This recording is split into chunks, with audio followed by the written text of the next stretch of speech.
Now, last week, Nigel Farage had a milkshake thrown on him in an assault some in the British media called a humbling moment. Some disgraceful reporting there. But now a man has been arrested after Farage was pelted with rocks on the campaign trail. Let's have a look.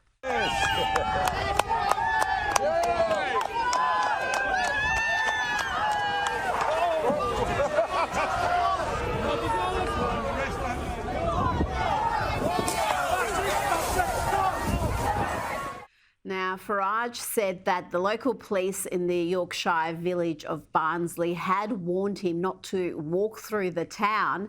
But this is supposed to be Britain. Politicians should be able to campaign without the fear of being assaulted, Dan. Well, that's right. I mean, it's another example of the victim blaming that we've discussed. It's the job of the police to protect people who want to safely walk through the community, especially politicians when you're leading up to an election. It's vital to a democracy. I think good on the police, though. It looks like they apprehended those individuals pretty quickly there. Look, there's a broader thing here, though, Rita, which is Nigel Farage has been one of the single most consequential figures in Western politics over the last decade. I mean, if it wasn't for Nigel Farage, we wouldn't have had Brexit. We've had basically 14 years of Conservative government in name only in the UK. And I think, regardless of how many seats Reform end up winning, if it's 1 or 5 or 10 or 20, I don't know what it will be. But Nigel Farage has changed debate. He's getting more attention, more publicity than the Conservatives. He's offering a different vision, saying, look, you have to reduce migration, you've got to fix the culture, you've got to fix the broken political system. So, look, he is a force like one we haven't seen for many years. And I think we need more political leaders like Nigel Farage that will make a debate, and speak up for people that don't have a voice in politics. You're absolutely right about the Tories being a Conservative in name only, and I think they've lost so much trust with their voters. They won in a landslide, but they governed like they were Labor light.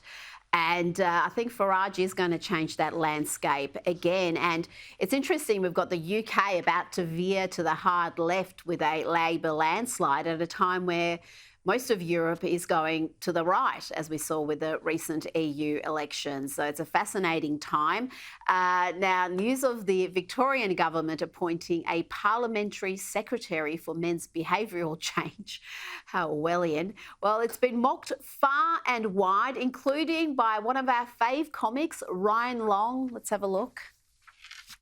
Australia has officially appointed a Minister of Men's Behaviour Change, and he looks like a pretty cool guy who I would imagine is swimming in tons of However, because this guy is such a Chad, it appears the Australian government has forgot to appoint a Minister of Women's Behaviour Change. And so, I will be officially appointing myself, Ryan Long, to that position. I will be coming to Australia with my aggressive proposal to assist Australian ladies in improving their behaviour, which will include no more saying you weren't hungry and then eating off your boyfriend's plate. If you wanted that meal, you should have got that meal. This isn't a buffet. No saying they aren't like other girls, then being exactly like other girls. No more posting every moment of your life on social media. You get one post to showcase what you're doing a month, and the rest of the time you're just gonna have to live your life. And no more asking dudes to take the photos either. No more fist fighting with your wife, and that one obviously only pertains to lesbians. Stories about work will now be limited to 1 minute with the stated premise to be delivered within the first 30 seconds. No more shoplifting. Talking behind each other's backs, then pretending to be friends in public will be barred. OnlyFans chicks will only be allowed to scam the same man out of money once. He already got his money, keep it moving. No more turning this sucker into a whale. No more poisoning your husband. Women will only be allowed 1 day a month to have their periods. So whatever changes you gotta make to have that happen before I get there, I recommend you start now.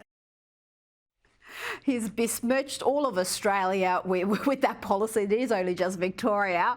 But in the interest of equality, will we eventually get a parliamentary secretary for women's behaviour change, Dan, to battle toxic femininity, perhaps? I wouldn't be holding my breath, Rita, for that to happen. And look, I mean, there's so many things you can say about this, but what I would say is it's just another example of the divisiveness of the Victorian government. That's been a theme of this government, whether it was in COVID, there was 2 sets of rules. If you were a Black Lives Matter protester, you could go out there and protest. If you were someone that didn't want lockdowns, you were arrested. Whether it's to do with the voice and the treaty process of dividing Victorians, the way they treated small business owners and workers as compared to big business and public servants.